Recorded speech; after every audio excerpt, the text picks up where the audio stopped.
Good afternoon.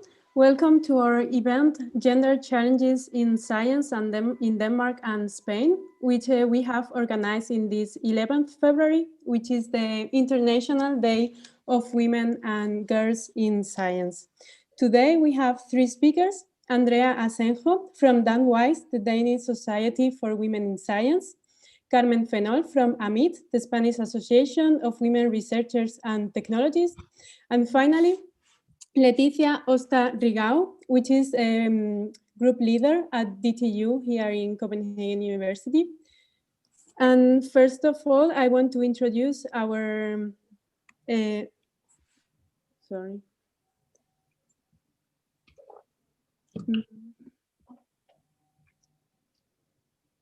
I want to introduce the association.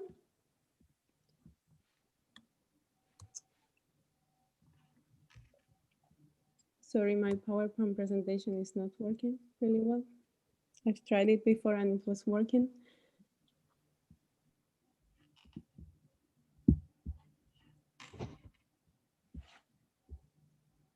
And first, I want to introduce the Society of Spanish Researchers in Denmark, which is organizing this event, also known as Científicos Españoles en Dinamarca or Spanske Forskere i Danmark. We are a society of Spanish scientists in Denmark that intends to represent researchers of all disciplines working in Denmark. We have 3 delegacies in Aalborg, Aarhus, and Copenhagen. And we are part of RAICEX, which is a growing movement of other associations of Spanish scientists outside of Spain. Our goals are to disseminate the research carried out by its members and contribute to the professional and personal settlement of newcomers to Denmark, to advise on careers alternatives and create a job bank, promote scientific collaboration between Spain and Denmark, and help those who wish to return to Spain. And some of our activities are regular meetings. These Friday beers are now substituted by Zoom monthly Friday beers. We also organize scientific conferences and talks from members to disseminate their work, lectures from prominent scientists, and visits to research centers, and also counseling on science and international policies. If you want to reach us, we have the webpage, Facebook, Twitter. You can drop us an email or follow us on Instagram, LinkedIn, and YouTube. So just to start with our event, first I want to introduce the first speaker, Andrea Asenjo, from the Danish Society of Women in Science, DanWise. She's a PhD student in neuroscience at University of Copenhagen, and she was one of the founders of DanWise, where she has been head of events managers. Welcome, Andrea. And first, I want to say that we have this question and answer part in Zoom, or if you are following us in YouTube, there's also the chat section. We will be answering the questions throughout the event. And the stage is yours, Andrea. I need you to stop sharing so I can start sharing mine. Yes. Perfect. So can you see it? Yes, perfect.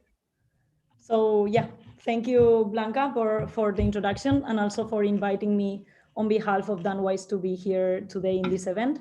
And I will talk about the gender differences in science in Denmark. So I studied my bachelor's in biomedicine in Spain, and then I came to Denmark. So when I moved here, I thought I was moving to some sort of paradise of equality, because it's true that usually Denmark ranks as one of the top countries in the world in terms of equality, and also equality is deeply integrated in Danish society. For example, Denmark was the first country in the world to introduce mandatory education in both sexes, and it's true that women are well represented in the Danish government. So I moved here in 2014 and we had Helle as prime minister, and now we have Mette, and also more than 40% of the parliament representatives are women. And also Denmark is famous for its generous parental leave and the help from the state in daycare issues. However, when I started in university, I was looking around and I felt that they had here the same problems that we have back home in Spain. So most of my professors were males, and also most of the directors of the university. And if we look at the official data from the Ministry of Education and Higher Education and Science in Denmark, we see that this is actually a thing. Most of the university's top management positions are occupied by men. Only one rector of one Danish university, that is the Roskilde University, it's a woman, all the rest is men. And women are only majority in these other members of the board category that usually it's administrative staff. So yes, we have this leaky pipeline also present in Denmark. So the leaky pipeline consists that when we start with our master's degree, we are almost equal, and the same through PhD student, that will be my level. But from here on, while we progress on the academic career, it's more difficult to find women in leadership positions. When we get to professorship position, that is the highest level, we only have 23% of female professors in Danish universities. And as I said before, you would expect that Denmark does much better in this when you compare to other countries. But however, this was surprising to me. That's not the truth, because when we compare to the average of the European Union, Denmark is quite similar to the average. And it was also interesting to me that it was below all the other Nordic countries. So Sweden, Norway, Finland, and Iceland always do much better than Denmark in this. And when we start to think more, what is happening here that makes women leave the academic career? So I started looking around in some statistics, and I found this one.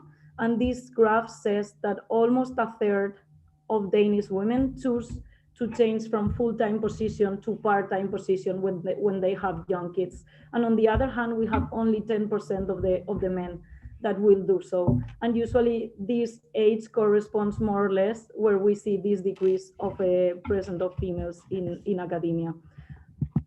And of course, there is always the argument that will say, hey, Andrea, but things are improving, calm down. Now things are getting better, more young researchers, females are starting to progress and so on. But actually, when we look at the data, we see that's not completely the case. Of course, we are improving a little bit, but here we can compare 2008 with 2018. And we see, although we have increased 10%, to be honest, 23%, it's still not enough in 2021. And there are studies that show that if we continue with the same speed of improving, we won't get any equality situation until like 100 years from now. And my question is like, do we really need to wait 100 years more? And it's like, we don't need to, and we shouldn't. So that's why I got together with some other really inspiring women, and we founded Danwise the 11th of February of 2019. So today it's our official second birthday. So we are a non-profit organization committed to bridging the gender gap in STEM, humanities, and social and science fields in Denmark. And we aim to do so by increasing gender inequality awareness, reducing gender biases, and improving hiring and promotion of women. And I think the first aim is really important, because I felt that when I came here, it's true that in Denmark we have an awesome work-life balance. The working conditions are much better than in other countries in the world, but that also makes us to feel relaxed and to feel that there are not that many things to improve, and that's not true. Even though the conditions here are great, we can do better and we should do better. So now in Danwise, we are 21 team members, and we have more than 650 registered members, and some of them are part of our Women Researchers Network. And we are sponsored by Copenhagen University and Aarhus University. But here I would also like to point out that Danwise is not only for women. So we always welcome men in our events and in our board and in our team, because we think we can only achieve equality when we all work together for the same goal. And equality will benefit both of us, because diversity at the end will lead you to more different ideas and will lead you to excellence. And excellence in academia is one of the most important skills. So how all this got started was with the Promote Me campaign. This was started by Professor Vanessa Hall. She's the chairwoman of Danwise and also a group leader in here at the University of Copenhagen. And then she realized that male researchers are more likely to get funding than their female colleagues. And also that there was a lack of representations of females in the boards of different Danish research funds. And here in this graph, we can see the percentage of average success rate for men and women from the Danish Independent Research Foundation, and it goes from 2011 to 2018. And we can see that in every year, the percentage of success rates in females were less than in males. So females have less success when they apply for a grant. And if we look at the most recent grants from last year, from Lundbeck, the DFF, and the Billund Foundation, we can see that we have the same trend. So for example, only 19% of Billund Foundation grantees are women. And in the applications this year, it's not only that women has less success rate, it's also that less women are applying to all these kind of grants. So as a result, that means that almost 70% of all the money that in Denmark it's allocated to research will go to a lab or to a male researcher. And this is really worrying, in my opinion. But if we start to think about why this is happening, one of the biggest reasons is like there is less representation of women in funding bodies, as I commented before. So except of the Lundbeck Foundation in one of its committees, in all the rest committees where they decide where the money goes, there is a lack of women. And this has been shown by different studies that affects in the way of how the money is allocated. But another more important issue is the unconscious bias. So unconscious bias is when we have some social stereotype about certain groups of people. And the problem is that we don't know we have this stereotype. So it could be considered like a prejudgment. And this is shown that everyone has unconscious bias. And if you think you don't, I challenge you to go to Google and just Google unconscious bias test and take the test, and you will be surprised of your own results. So what can we do to avoid unconscious bias? So some initiatives that different foundations have been applying in Denmark for the last couple of years is to make part of the application anonymous, to see if we remove the name of the CV in the first parts, if more females will get the opportunity to get to the last round and get the funding. I also think it's really important to increase the awareness of the committee members, so everyone is aware that we have this unconscious bias, and then they also should receive some training courses to avoid it. And this is actually already happening in some HR departments of Danish universities. And another important aspect is the use of inclusive communications in grant calls. So there has been a lot of studies that say that there is a strong relationship between gender and the writing style. So the way you will advertise a position or a grant call will affect who will apply to that. And an expert on this topic is Jennifer, that is a Spanish researcher that I met a couple of years ago here in Denmark. So she came here to do research, and then she discovered all these issues that we have been commenting now. And then she decided to form her own company dealing with this. And how can we use software and artificial intelligence to make our job advertisement more neutral and inclusive? And this, I think this is really important because every third position in the higher academic ranks has no female applicants. So if in Denmark 3 positions are published for university director, imagine one of them is not even gonna receive a single CV from a woman. So that's why the words really affect the people you attract to your position. So it's really important that we learn how to use the language, and that way we make sure that we have diversity in our teams, and especially in the management. Another problem that I found in Denmark is sometimes there is confusion between feminism and favoritism towards women. So this was a article that was published in The Guardian last year, and it was a really scandal in the Danish media because they said that Denmark was one of the least feminist nations in Europe. So the question they were asking to people was, do you consider yourself a feminist? And only 60% of the males said yes, and 25% of the females. And if we compare this to Sweden, for example, in Sweden, it was 46% of females that consider themselves a feminist. And if we go to countries in the South, like France, Italy, or Spain, the percentage was a bit higher. So it's really important, again, how we use the words, and that we know that being feminist is just fighting for equal opportunities for women, and not just giving something to a woman because they are just women.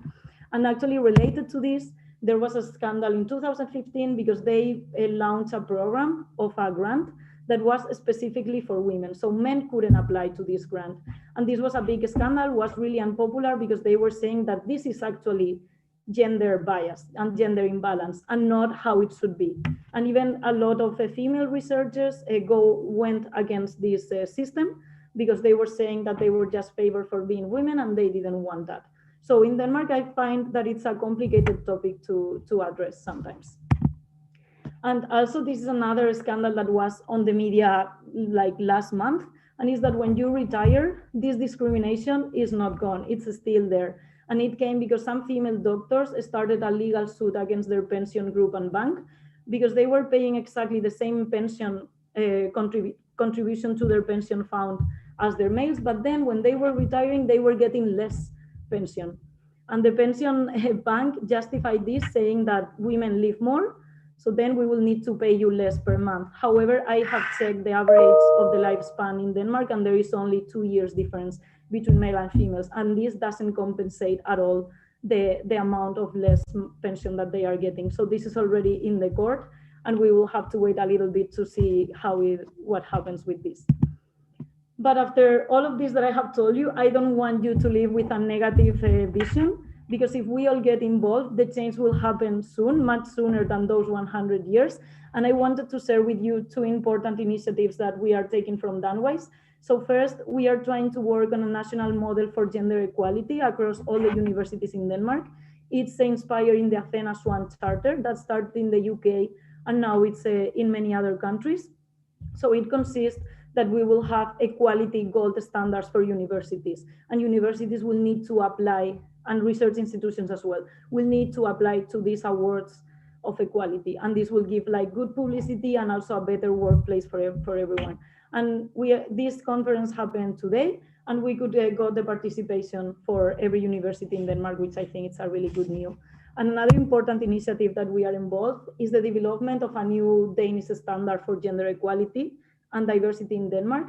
This is focused to companies, and all these companies that you see listed here are also involved together with Danwise. This was a project that Liz Roseberry started.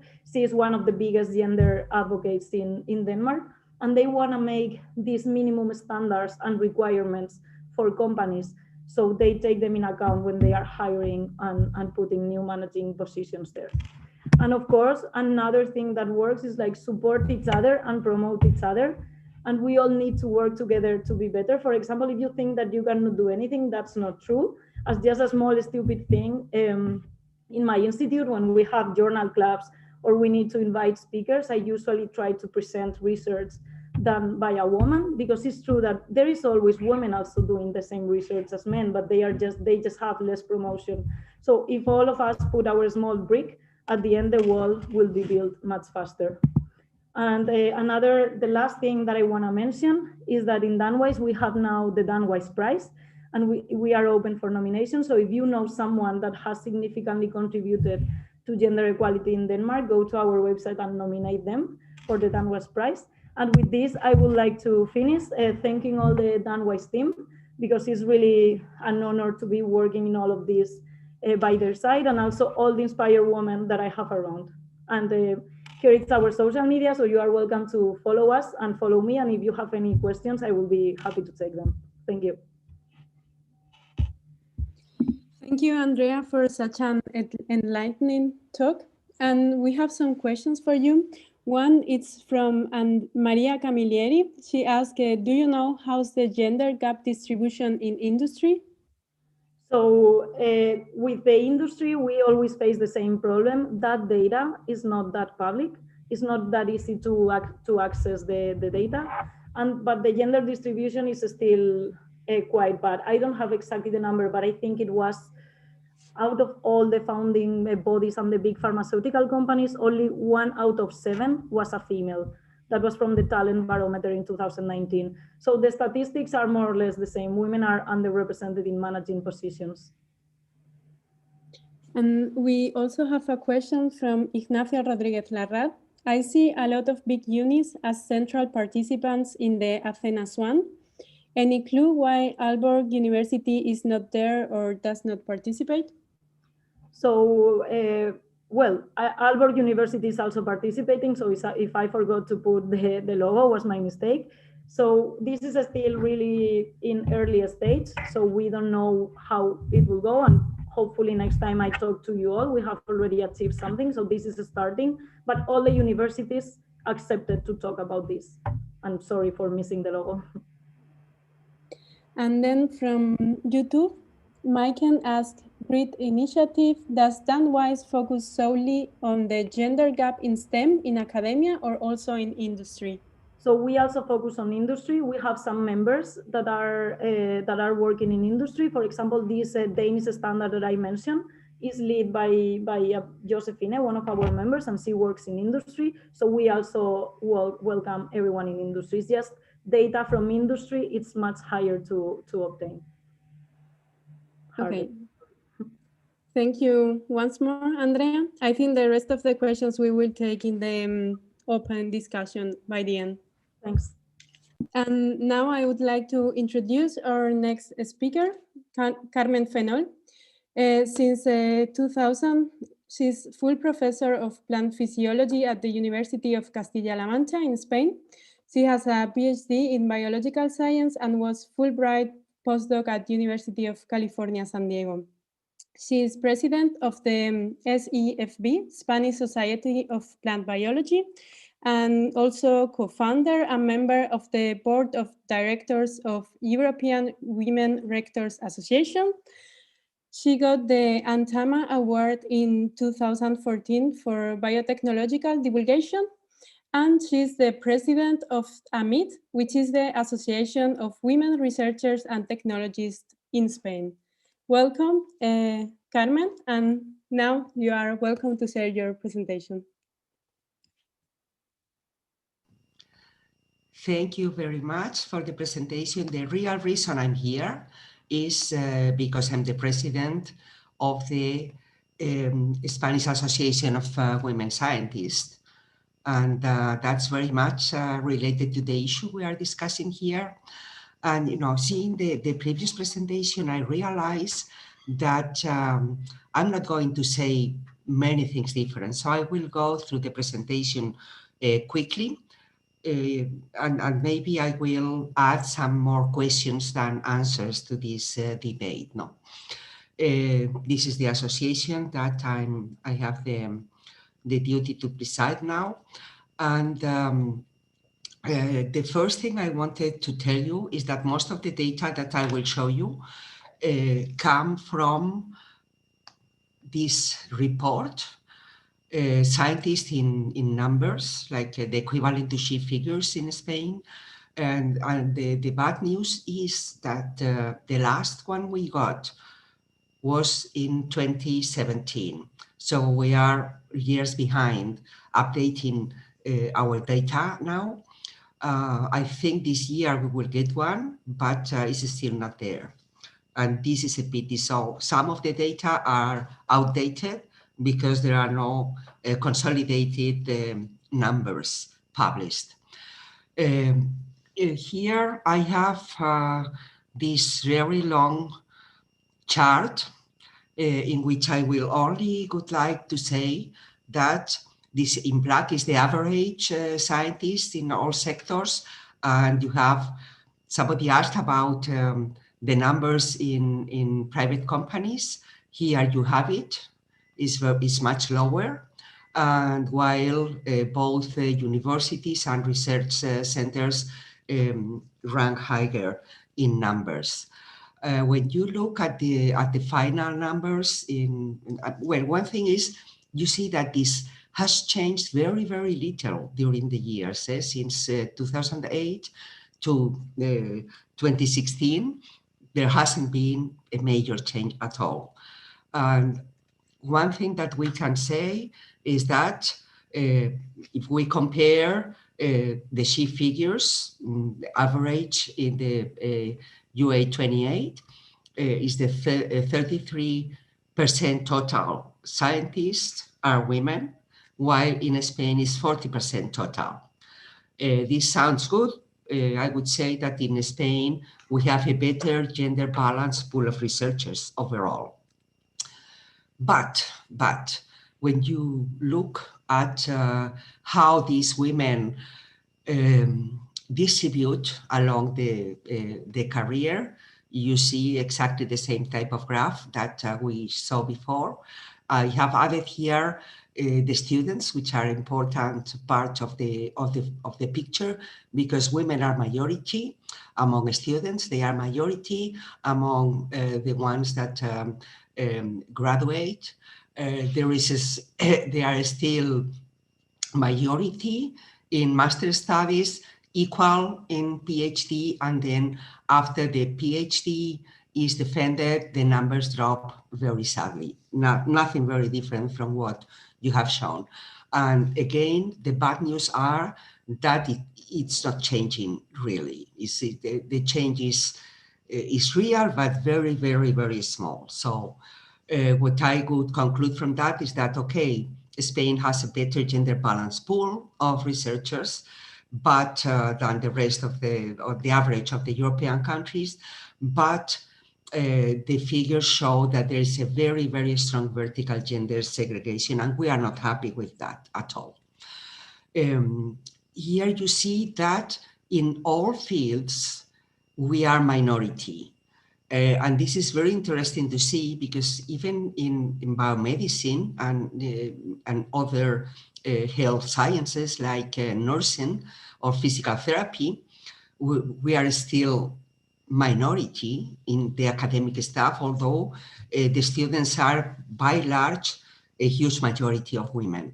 And you see here what worries us a lot is the very, very, very, very little share of women academics in engineering and architecture. This is very worrying. This is very worrying for us. So the segregation is not only vertical, but also horizontal by field. Their numbers are disparate. This is a too complex slide to show you, but I think it's important. The evaluation committees for national grants should be by law have equal contribution of women and men, but as you can see here in dark pink are the committees that show parity. And as you see, except for some ones like humanities, in all of the other ones, there are no parity. And in health sciences, there was absolutely no commission that showed parity. And again, this is very worrying. And again, more worrying still is that in the change that has taken place in 1 year after legal actions were put in place show some change, but still very different between the field and not overall very positive. Now, what is the role of these women in committees when there are women in committees? About half of the posts of secretary of these committees are women, but look at the presidents and vice president. Not surprising, of course, but not very nice to see there.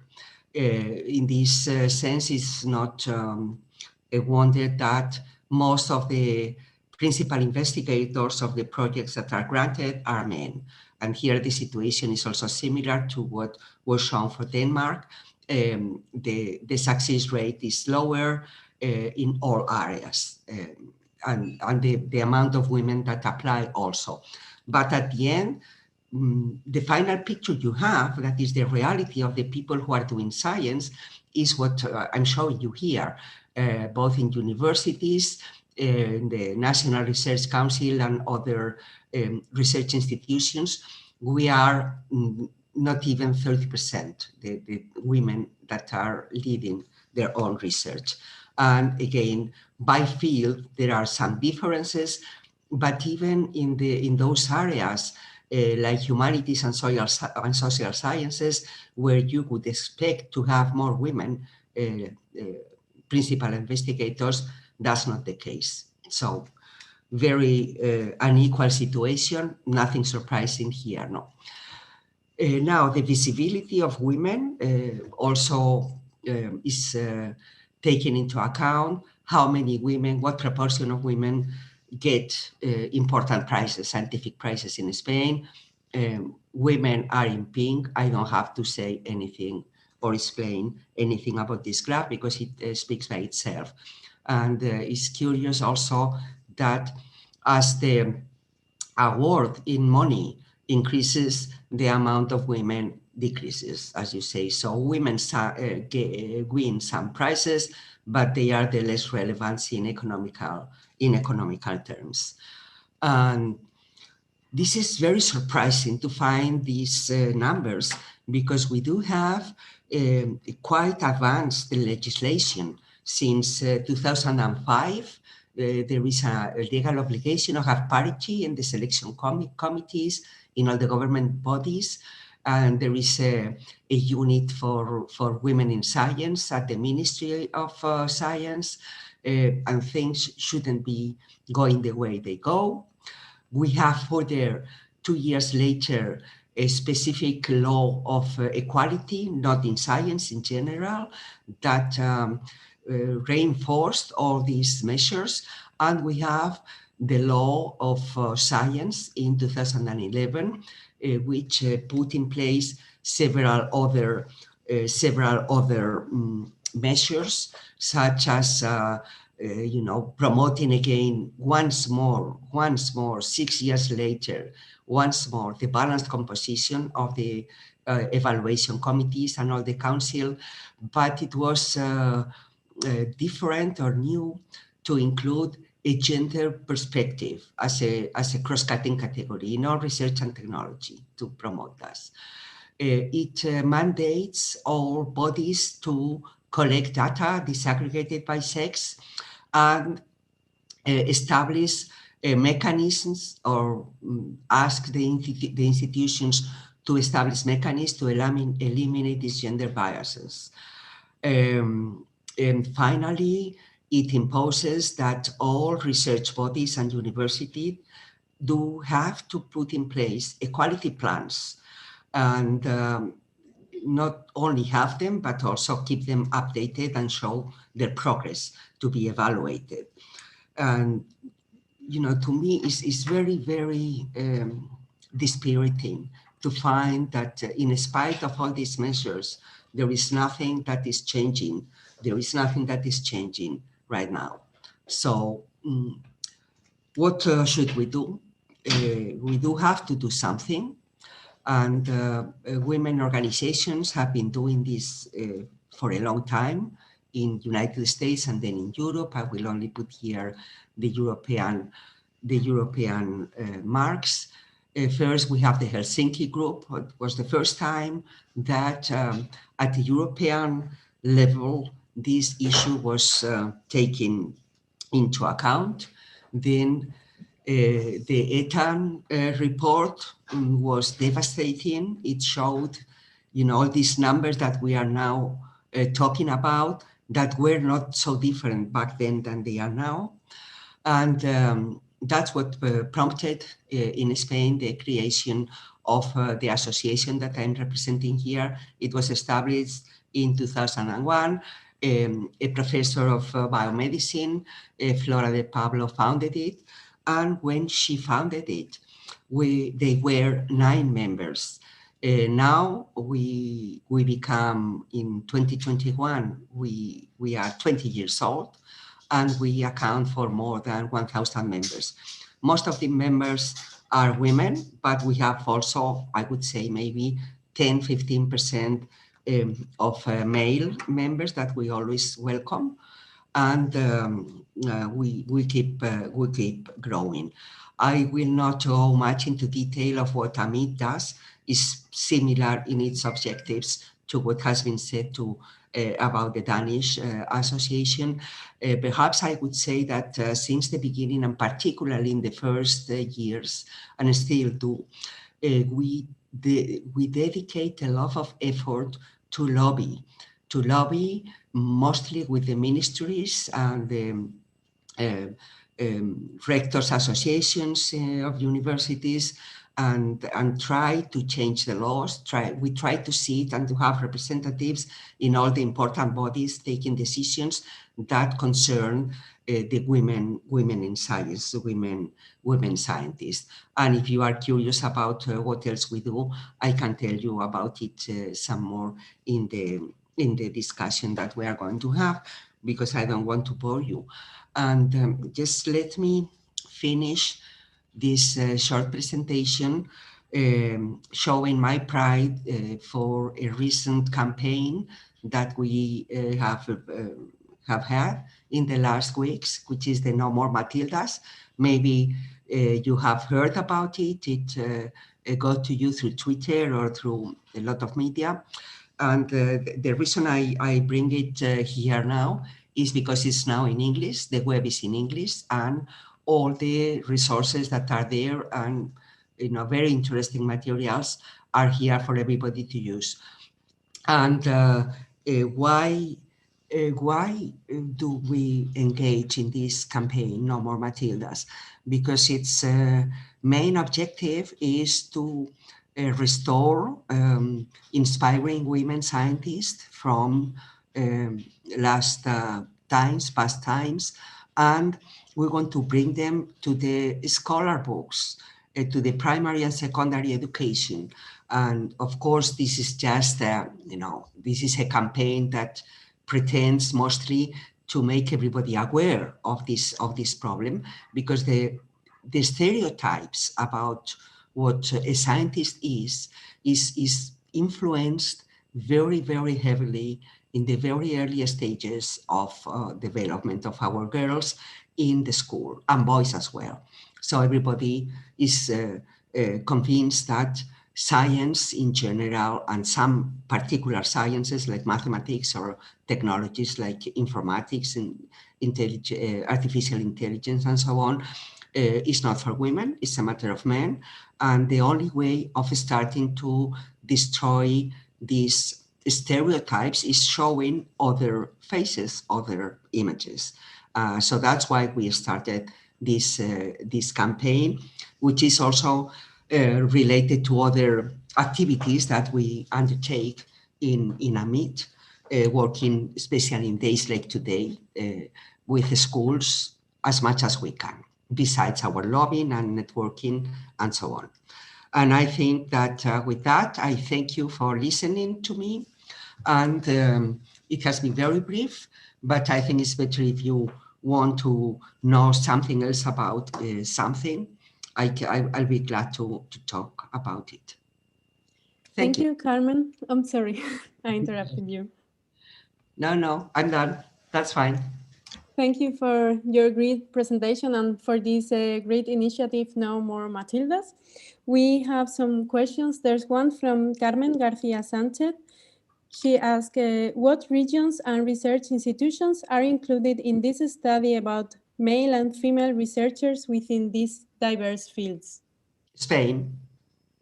The whole Spain. All the universities in Spain and all the research institutions. Yes, it includes universities and research institutes. I have the data disaggregated by universities and research institutes. They are slightly different, but not much. Research institutes, the public ones, they belong to the general administration. So it's, while the universities are autonomous, so it's easier for the government, which is committed to gender equality in science, it's easier for the government to impose in research institutes some policies. And in research institutes, women professors are about 25%, while in universities, they are around 22%. So the difference is small, but it's there. And it's because of that, because it's easier to impose them. And the other two questions, I think we are going to leave them for the open discussion, because I think it would be more interesting to discuss in between all the speakers. And I'm going to introduce now our third speaker, Leticia Osta Rigau. And she's group leader at DTU in the biomimetics, biocarriers, and bioimplants group. She received the Lundbeck and Sopre Aude starting grants. In 2015, she also was awarded with the L'Oréal UNESCO Women in Science Prize. And recently, she just got a ERC Consolidator grant. So the stage is yours now, and we would like to hear more about your personal experience. Thank you very much, Blanca, for the introduction. I'll try to share the screen now. Let me see, wait.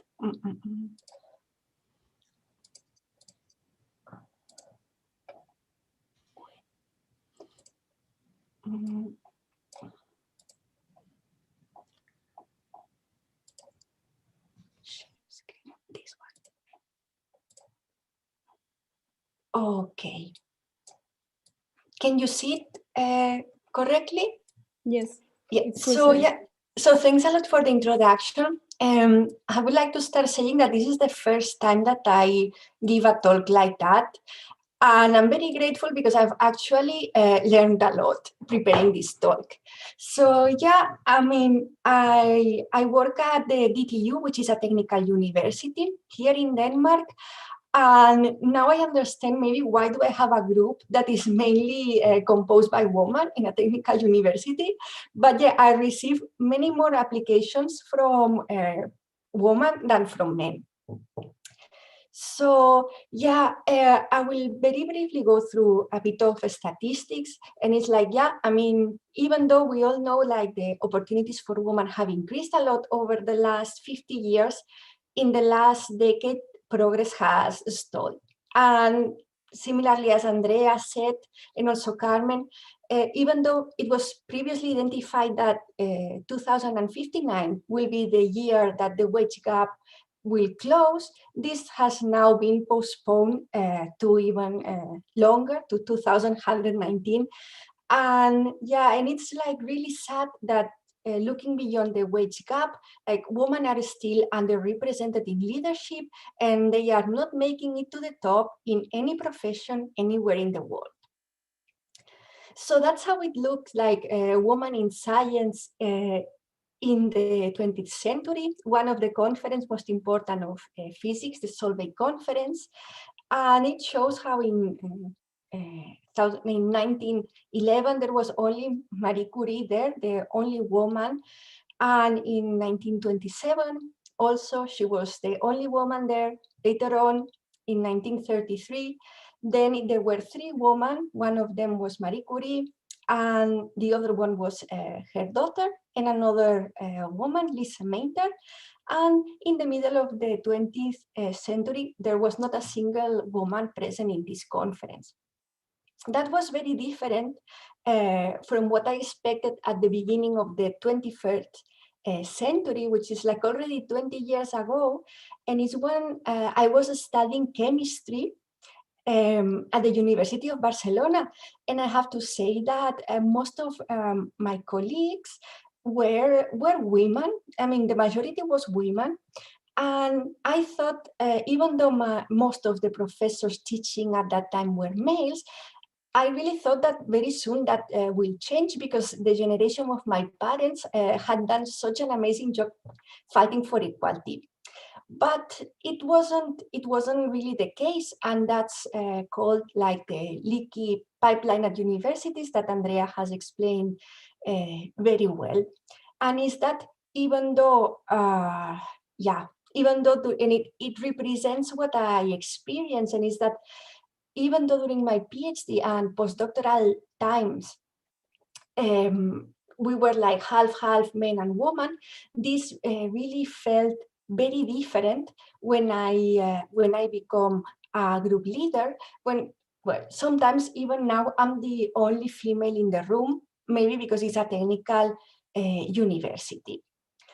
And sadly, when you look at Denmark, the situation doesn't get any better. It's even worse than the rest of the world. And if you look at natural and technical science, that's really, really sad.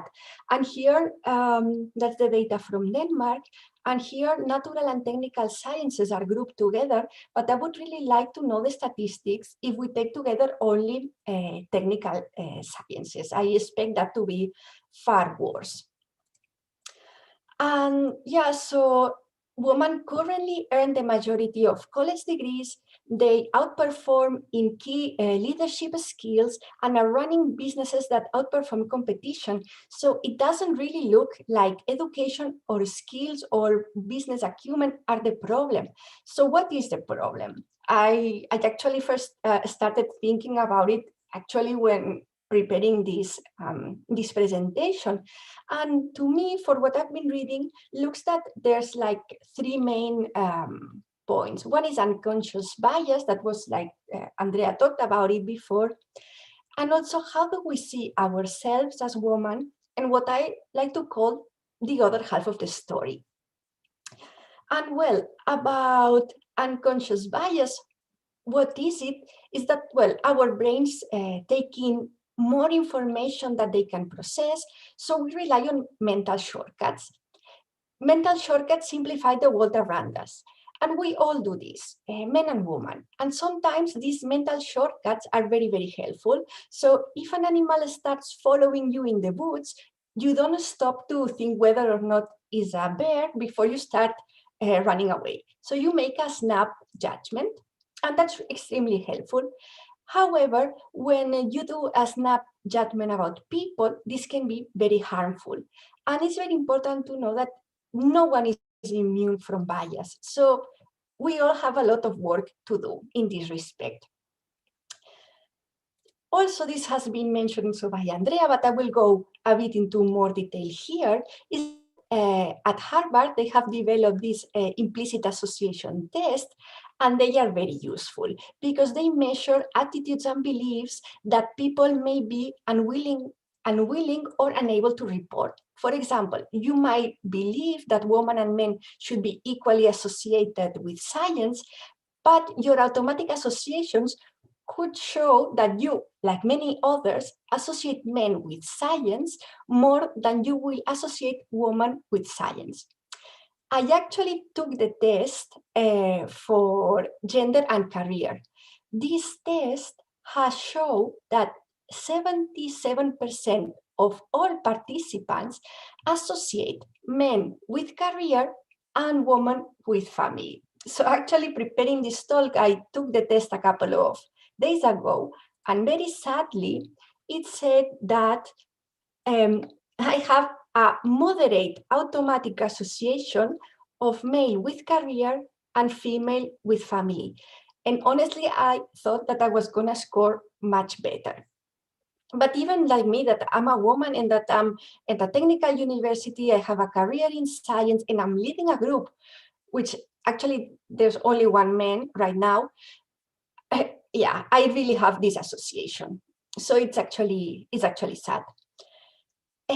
So regarding the other two, the unconscious biases that women experience at work, there's several types, but here I'm only gonna talk about two of them that I think are the most important related to gender. And I'll show some very interesting examples that I found along the way. So the thing is that we tend to underestimate women's performance and overestimate men's performance. And as a result, women need to accomplish more to show that they are as equally competent as men. Actually, women are higher in past accomplishment.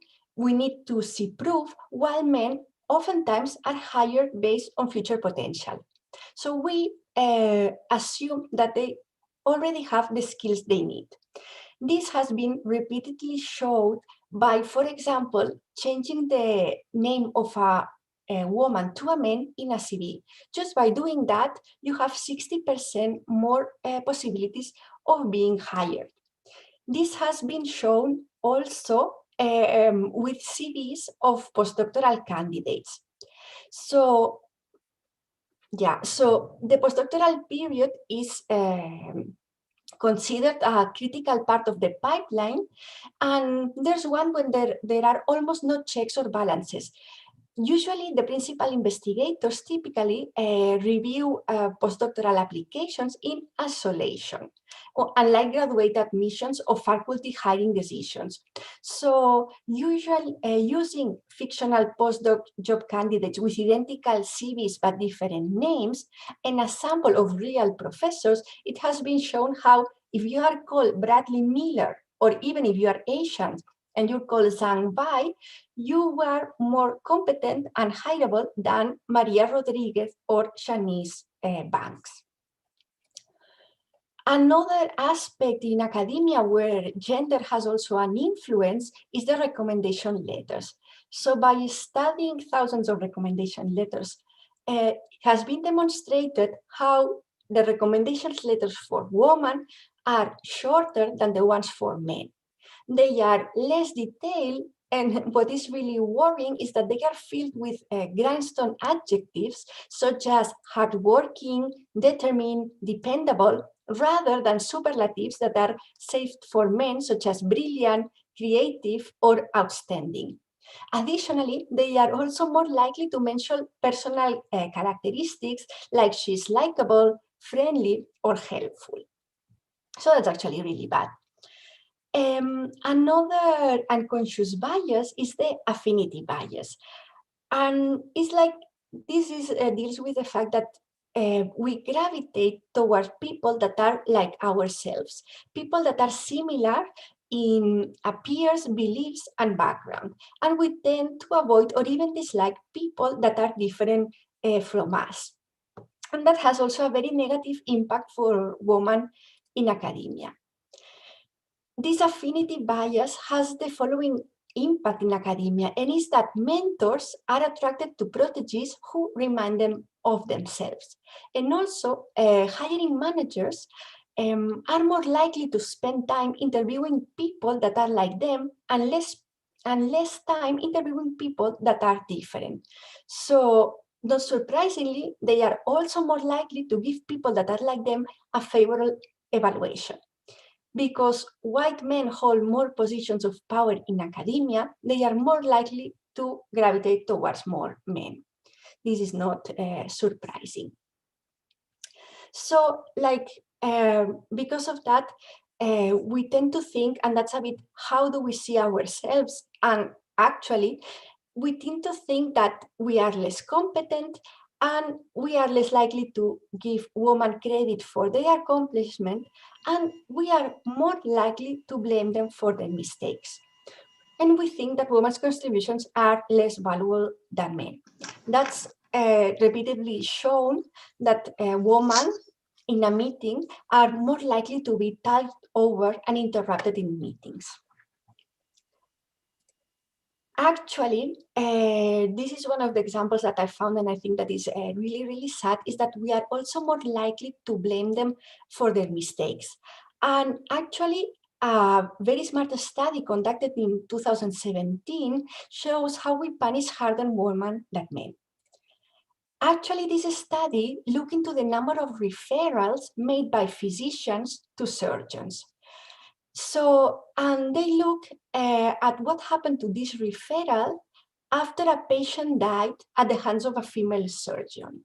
Well, when a patient dies at the hands of a female surgeon, the referrals dropped by 54%. But when it was a male surgeon whose patient died, there was only a small stagnation in the referrals the surgeon received. And even more sadly is that the poor performance of one female surgeon resulted in a decrease of referrals for all the female surgeons in the same specialty. Again, this didn't happen to male surgeons. There was no decrease in referrals to the male surgeons of this specialty after a negative experience with one of them. So yeah, how do we see ourselves? Not surprisingly, because we are held to higher standards, we receive less credit and have less influence, our confidence erodes. And when it comes to performance, we always predict that they will do worse than we actually do, and men predict that we'll do actually better than they do. And we are also less likely to think that we are ready for a promotion. We negotiate less our salaries, for example. And also, men attribute their success to themselves and women attribute it to external factors. And I can see that I can verify this repeatedly with my PhD students and postdocs. Actually, men apply for jobs when they meet 60% of the required criteria, while women wait until they meet 100% of the required criteria. So yeah, it's very different how do we see ourselves depending on gender. So actually, this makes rethinking this, how do we see ourselves? Because it's maybe not just the lack of confidence that is holding us back, but maybe it's because women are really held to higher standards than men. So we may rightfully feel like we have to hit a higher bar. This has shown, there's so many examples in the internet and so many studies done to show this. For example, a study from the University of Liverpool suggests that journal editors and reviewers may be holding female authors to higher standard than male ones.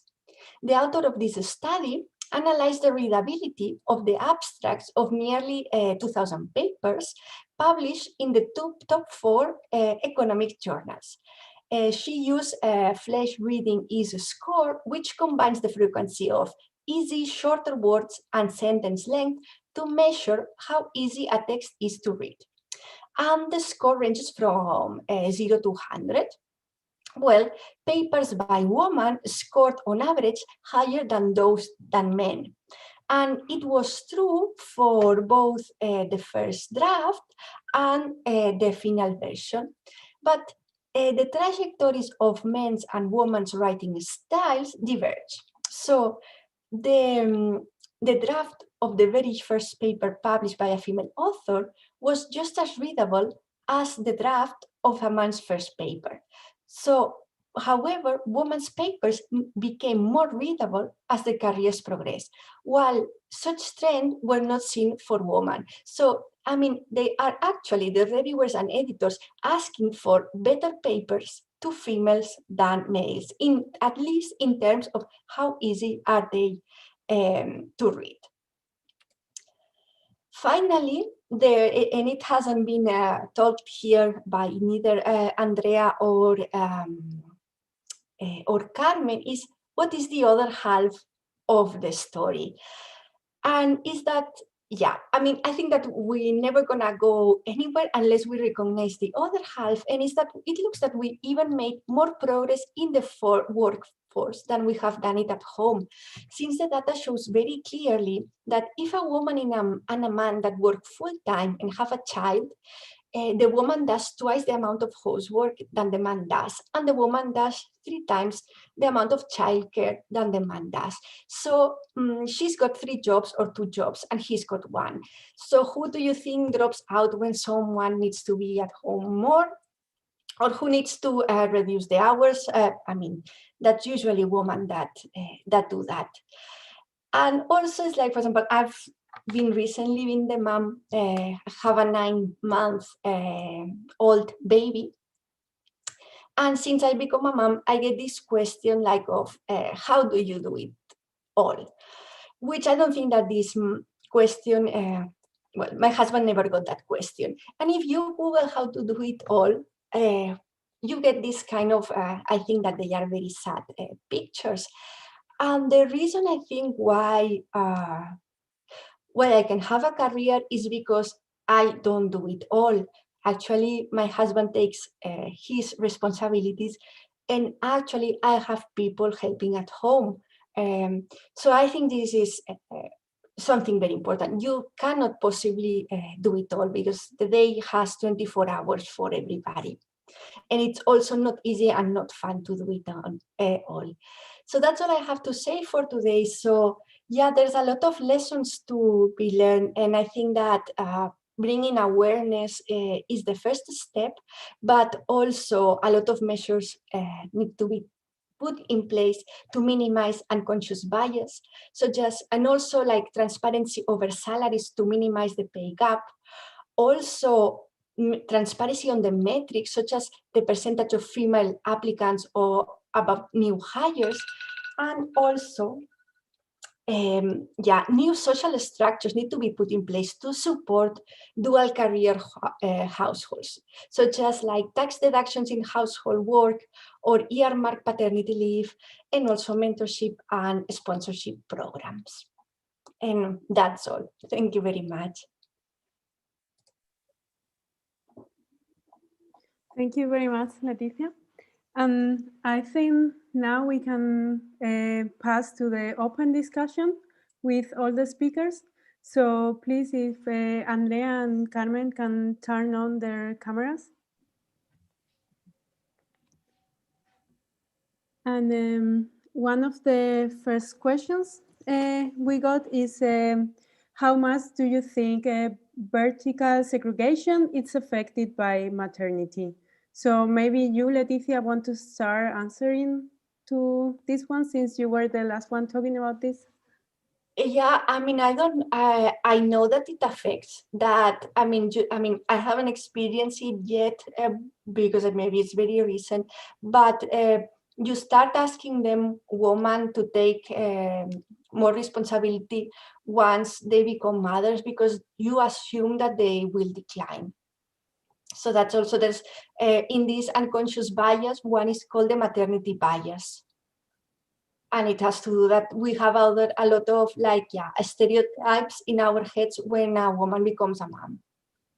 And maybe I would also like to add, there is a social pressure that sometimes if you choose to work and you will leave your kid at home, either with the dad or with whoever, then you are considered like you are a bad mother. So there is an extra burden that women need to carry on their shoulders. Yeah, I mean, I have experienced that, and is that we decided, so both me and my husband, we took only 5 weeks of leave together. And after the 5 weeks, I returned part-time to work, and he returned part-time to work. So when I returned to the office 5 weeks after giving birth, I had a lot of people knocking on my door and asking me where was the baby, and how was that possible that I was back to work, and where was the baby? And I'm like, well, the baby's with my husband. And my husband didn't have such questions. So that was like, one example. Yeah, I think I have 2 daughters. They are now rather old, maybe even your age. They are 28 and 31 by now. And my experience is that, I think in Spain, everybody expects you to go back to work. I don't think there is this pressure that you have in more northern cultures. Mm-hmm. Nobody blames you to have a nanny or to use grandmothers and grandparents in general to help. But if there is something essential, is to choose the right partner to have children. That's absolutely essential. I think you cannot progress in your career if you don't really share not only the responsibility, but also the joy of having children. And there are also positive actions that can be taken in place, like hiring a postdoc or a lab manager when you are on maternity leave. So there are things that can be done. I think that actually, I mean, I've been reading like about some universities. The University of Melbourne actually has policies to help female PIs, but actually I think where we need the help is at home. I mean, I feel that there's a lot of things that I need to do with my lab, decisions that need to be taken, and I need to do that. However, if somebody can help me at home to have some hours to focus on my job, that's something that doesn't exist in Denmark. So I mean, at least that you can focus some hours. I mean, I see my colleagues very stressed because you can't, you cannot do it all. It's very difficult. What I see here is also a cultural difference because in Spain, you know, if you are a couple with 2 salaries, it's very easy to have help at home, and most people do. So that makes that difference. But also, okay, you have a 9-month-old, and you, Andrea, you don't have children as far as I know. If I'm glad of something I did was to spend some time with my children, and you talk to my husband and he says the same. So you don't want to miss that either. And no, but you also want to sleep at night. So it's like it's one thing doesn't take out the other. I mean, you don't want to miss things, but for example, I haven't done any of the nights. All the night shifts had been done by my husband because he was properly on leave. He works at a company at Christian Hansen, so he's in industry, while I always had to take care of things in the lab, always. So he did all the night shifts. Now he sleeps all the night, but so that's, yeah. Yeah, I don't know. I think that both things should be compatible. I think you should be able to enjoy your children, both women and men. And I think for that, you need help at home, but you also need help at the lab. And having a lab manager or, you know, a postdoc helping you specifically to push the projects and so on, it makes a complete difference. So I believe in positive action, and I think this is a good practice. You mentioned Melbourne. These are typical actions by Australian and New Zealand universities and research centers, and in some places in the United States, that's also the case. So. We have a question in line with this, which is what is the role of men on gender equality and what are the initiatives that involve them? This was asked by Cristina Giron. I think that that gender equality is not an issue for women. We will all benefit for that. Okay, you don't like your role, your stereotyped role as a woman, but many men don't like their stereotyped role as men. And you know, there are many men who could be happier, you know, taking a longer leave, staying at home, caring for kids, or being in a research group, occupying a position not so competitive, perhaps, playing another role. So I think gender equality is good for everybody. It's just some men realize that, but not all.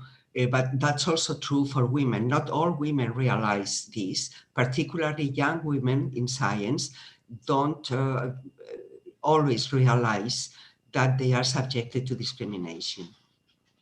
But I think, for example, one thing that, in my opinion, men could do to support equality in science is, for example, if you are a group leader and you're organizing a conference or you are inviting speakers to your center, always take in account that you also need female representatives. Don't go to your colleague from uni, the one you were hanging together with, and ask him to come and speak here. Give visibility and promote women in science, in the scientific activities that you are performing. Absolutely, yeah. We also have a question by Sara Suarez. Do you think that the rules that govern academic success favor the men-biased attributes, such as competition as a rule driving academic success, and men thinking that they do better than they actually do?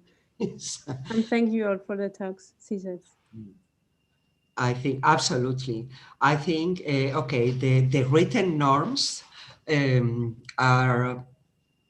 favor men, but the real life norms, of course, favor men.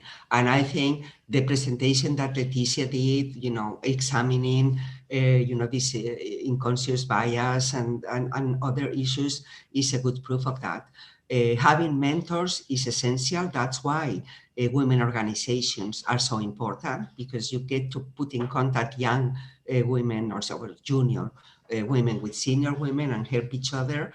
And that's absolutely essential.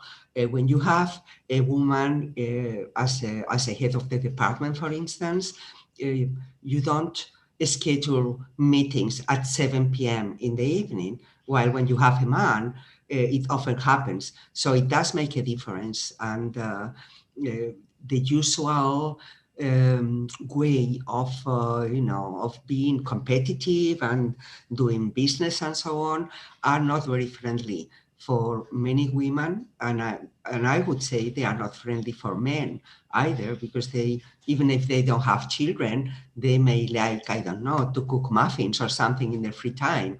It's not sane to be working and working and working and only working. But I think also an important part here is the confidence. Women lack more confidence on themselves than men. And this is shown by different studies. So we apply less for positions. If we don't have all the requirements listed, we don't apply, or things like that. So I think there is also space to work on that, to improve the confidence of women in STEM.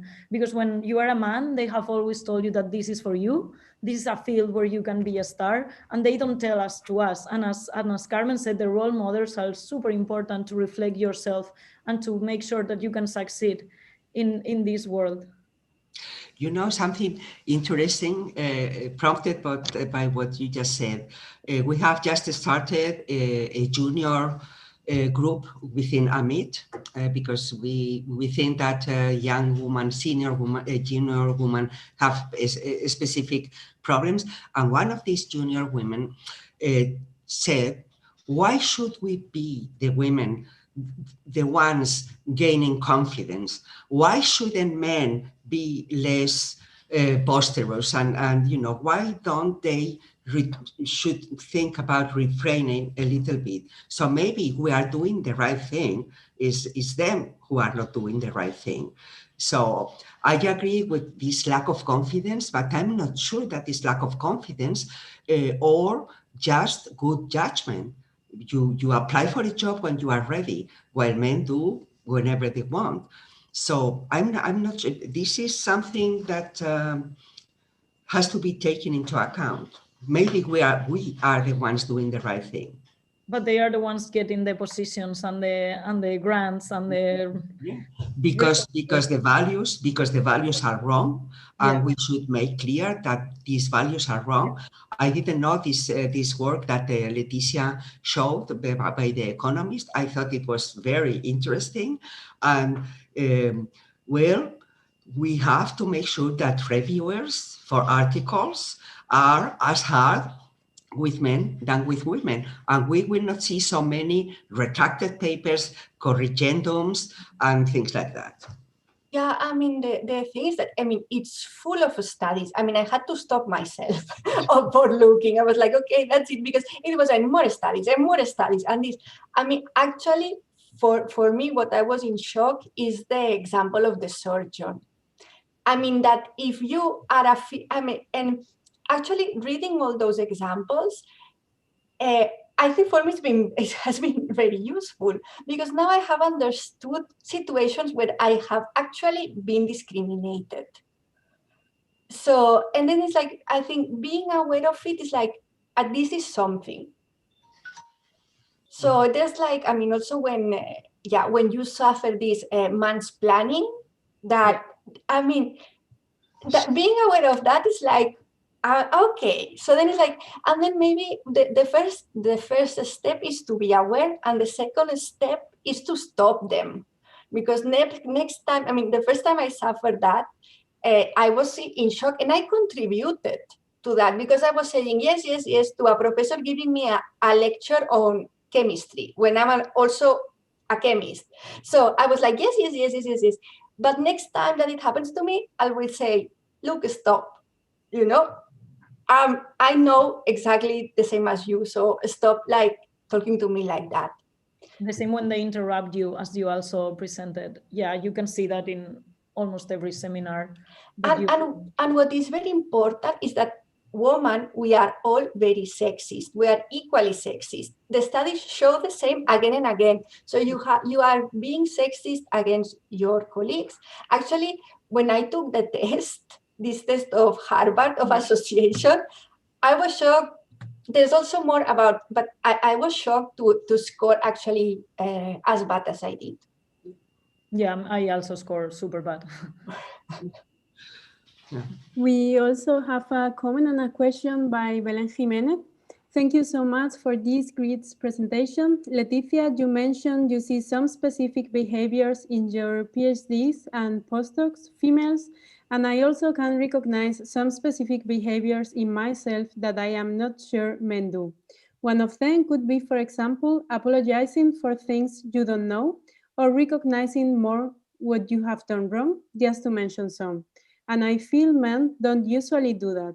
What do you think we also as women need to work on as a way to also improve the situation? Well, what I see a lot of in women is that I ask something and they say, I don't know. I don't know. And it's like, no, I mean, you obviously know because you are doing the experiment, you get good results, you are a very good scientist. So it's like this, like, or I've been very lucky.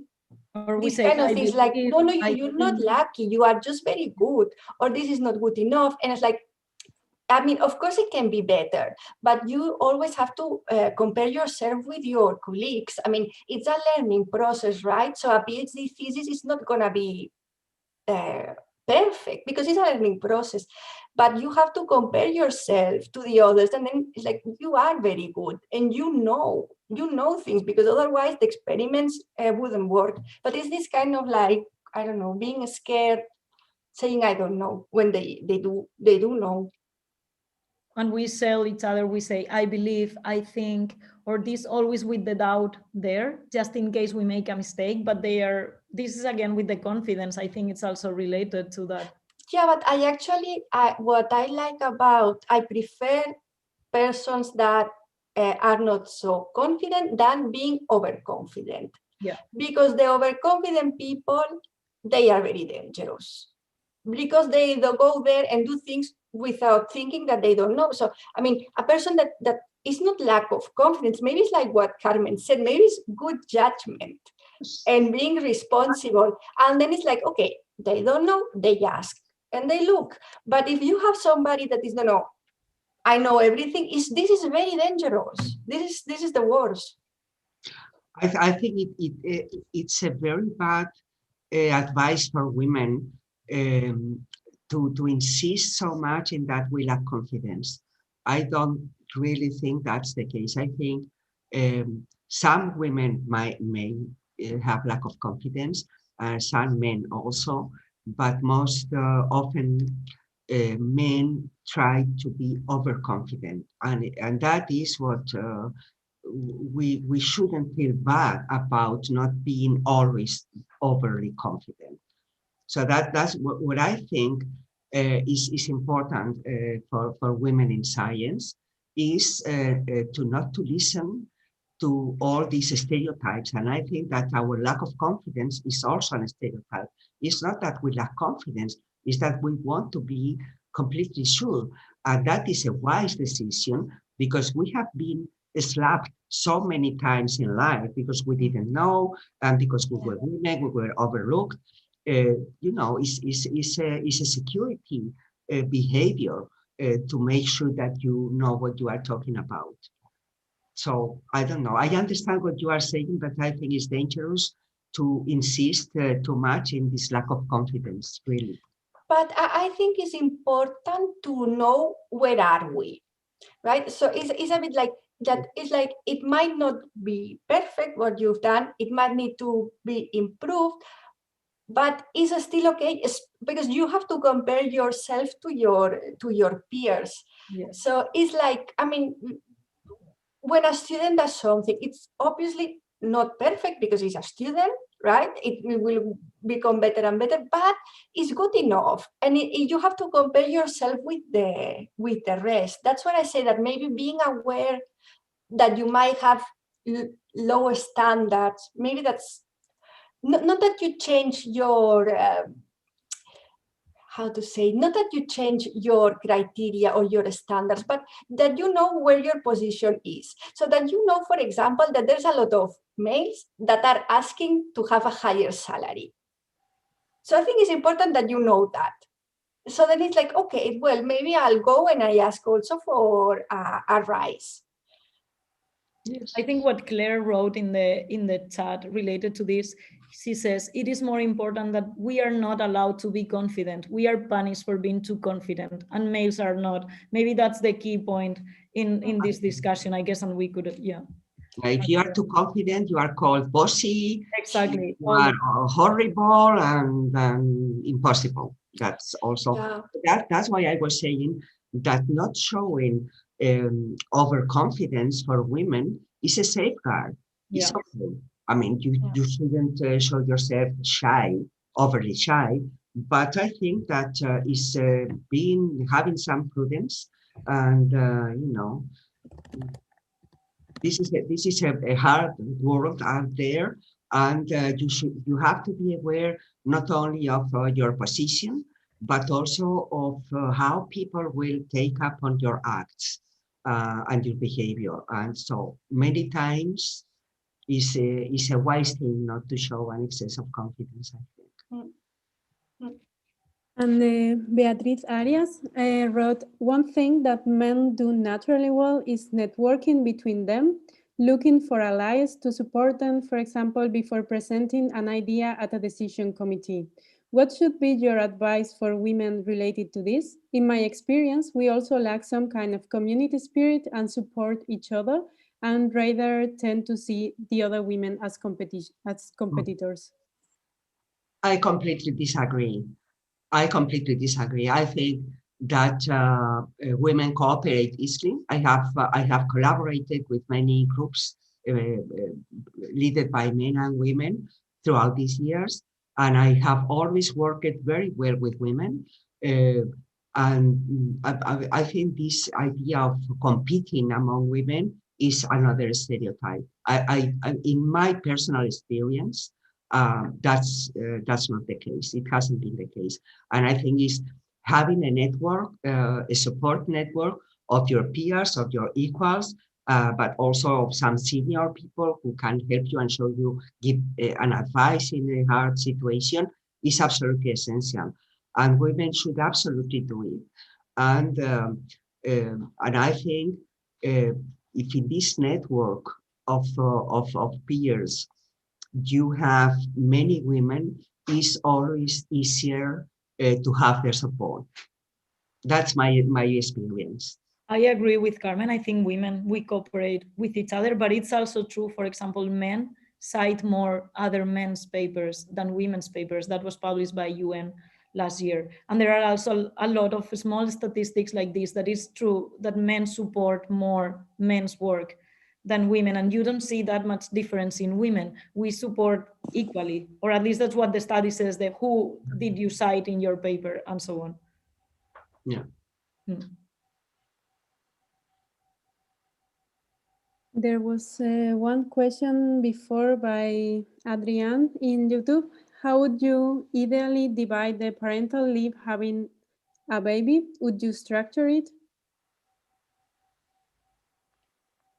That's completely different from what we were talking about. That's a hard question, you know, because talking with some of my young colleagues who are having young children now, they keep telling me, okay, we have both concurrently, but I'm the one doing everything. So, you know, there is, in Spain, there is being some debate about whether it is a good thing or not to have this parallel leave of absence for parenting. Maybe it's not a good idea. Maybe it's better that one take the leave at a time. I would say it's probably better. And I don't have a completely clear opinion about this, but I think it would be better. Yeah, I think that this is where we are lacking, that where we're going really behind, because of the shared parental leave in Denmark, only 10% of that shared leave is taken by the men. And I mean, what I feel is that usually the woman here takes like 6-9 months herself, and the men only 3. So, and usually people have 2 children, right? So it's like, I mean, come on, if you are away from work from 9 months, then you come back and then have the second, I mean, Yeah.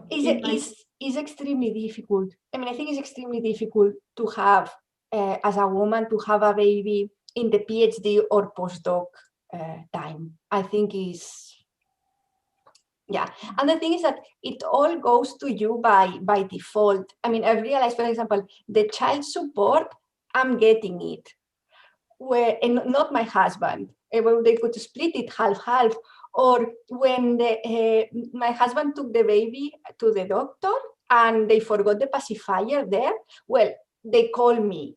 And I'm like, I mean, I wasn't there. It was my husband. Why do you call me? So you can feel that everything goes to the woman by default. But that's why maybe we should start considering that paternal leave should also be mandatory, that you should split. And so I know it's difficult and I don't have kids, so I don't have that in personal It's experience. not difficult. But I think perfectly possible. We should make them be involved since the beginning in taking care of the kids, because they are our kids, but their kids the same, 50-50. In Spain, it is mandatory since. Now, yes, this year, yes. Yeah. So they also stop their careers, and it's not always expected from you that you will stop your career instead of them. Exactly.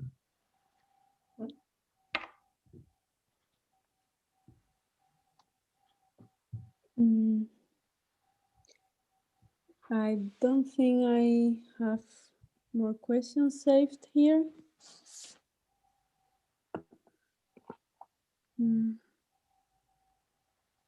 I don't know if I ask this one. Is the balanced composition of committees enough? Does the unconscious bias affect women and men equally? Equally. Not enough at all. In fact, it's now European standard, and it's being also enforced in Spain. All committees should have some sort of gender awareness. So they are normally given a video, 20 minutes, 15 minutes video, making them aware of gender bias. And I have been in committees which were shown the video and which weren't, and the difference is incredible. So once you make people aware of their biases, they behave completely different, because we are not all chauvinists. We want to be fair. It's just that you unconsciously are not. So it's always enough, it's often enough to make you conscious that you have to be careful and not to be carried away by these stereotypes. Is often enough to be much favored. That's for real. Yeah. And there's also things that you can actively do to try to minimize the unconscious bias. And it's in the internet, there's plenty of advice. And one is, for example, when you want to hire somebody, to agree on the criteria beforehand.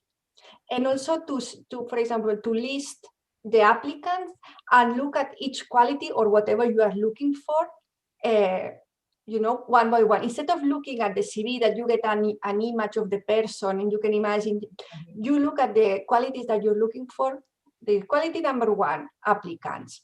And you define the criteria beforehand and then you check it afterwards.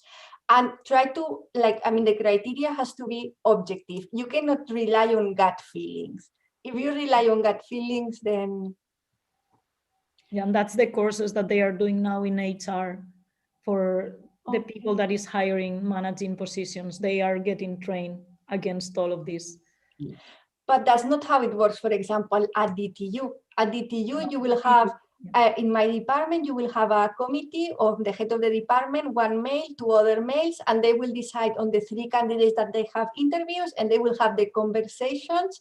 So, yeah. DTU is the worst in Denmark, looking at the data. Yeah. In Spain, the hiring procedures are very stereotyped. They are very marked, and it's okay, if you warn people and you have good evaluators in the committees, very often the bias is somehow dampened. I would also like to say that it's not only making committees fairer, is when you have any minority represented in a group, if you want to end up with that infra-representation, you need to take positive actions. And I know this is, I mean, a lot of people debate about this and they don't like positive action, but history tells us that that's the only way with racial minorities and with women as well. So practices such as, if you want to increase the number of women leading research projects, you give some points to those projects which are led by women. And that's common practice. You know, it's not about fair or not fair. It's about ending with an infra-representation that is bad for society. So that's the way I see it. And I know not everybody shared that. And recently, I was talking with a colleague in New Zealand. They have a department of mathematics with 12 professors, all male, and they felt so shame. They didn't want to continue that way. So they opened positions only for women. You cannot do that in Spain because that's unconstitutional. But, you know, it's this Anglo-Saxon way of solving problems, which can be very effective. You set the rules, the standards. You will not hire any woman which is not good enough, but you will only hire women because your objective is to have some women, 3, 4, 5 women in that department. So you go for it. I Okay, agree. I with think. you. Yeah, completely. Sorry. Blanca. No, I was just going to say that it's over 6:30. So Yeah. I think with this, we are going to stop the event. Thank you to the speakers and to the participants for all the nice questions, both in Zoom and YouTube. And I think we are cutting the recording here. And yes, it was really nice to see different points of views and discuss